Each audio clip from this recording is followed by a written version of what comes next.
उम्मीद। विश्वास साहब अपने आप को भाग्यशाली मानते थे। कारण यह था कि उनके दोनों पुत्र आईआईटी करने के बाद लगभग 1 करोड़ रुपए का वेतन अमेरिका में प्राप्त कर रहे थे। विश्वास साहब जब सेवानिवृत्त हुए तो उनकी इच्छा हुई कि उनका एक पुत्र भारत लौट आए और उनके साथ ही रहे, परंतु अमेरिका जाने के बाद कोई पुत्र भारत आने को तैयार ही नहीं हुआ। उल्टे उन्होंने विश्वास साहब को अमेरिका आकर बसने की सलाह दी। विश्वास साहब अपनी पत्नी भावना के साथ अमेरिका गए, परंतु उनका मन वहां पर बिल्कुल नहीं लगा और वे भारत लौट आए। दुर्भाग्य से विश्वास साहब की पत्नी को लकवा हो गया और पत्नी पूर्णतः पति की सेवा पर निर्भर हो गई। प्रातः नित्य क्रम से लेकर खिलाने पिलाने, दवाई देने आदि का संपूर्ण कार्य विश्वास साहब के भरोसे पर था। पत्नी की जुबान भी लकवे के कारण चली गई थी। विश्वास साहब पूर्ण निष्ठा और स्नेह से पति धर्म का निर्वहन कर रहे थे। एक रात्रि विश्वास साहब ने दवाई वगैरह देकर भावना को सुलाया और स्वयं भी पास लगे हुए पलंग पर सोने चले गए। रात्रि के लगभग 2 बजे हार्ट अटैक से विश्वास साहब की मौत हो गई। पत्नी प्रातः 6 बजे जब जागी तो इंतजार करने लगी कि पति आकर वॉशरूम जाने में उसकी मदद करेंगे। इंतजार करते करते पत्नी को किसी अनिष्ट की आशंका हुई। चूंकि पत्नी स्वयं चलने में असमर्थ थी, उसने अपने आप को पलंग से नीचे गिराया और फिर घसीटते हुए अपने पति के पलंग के पास पहुंची।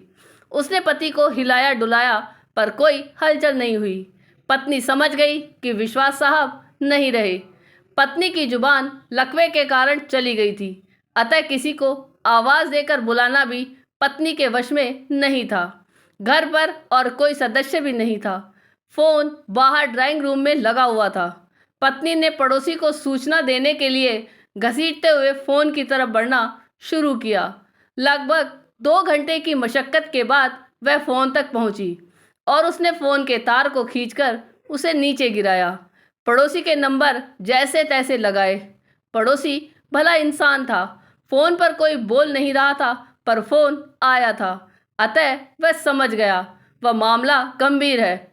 उसने आस पड़ोस के लोगों को सूचना देकर इकट्ठा किया।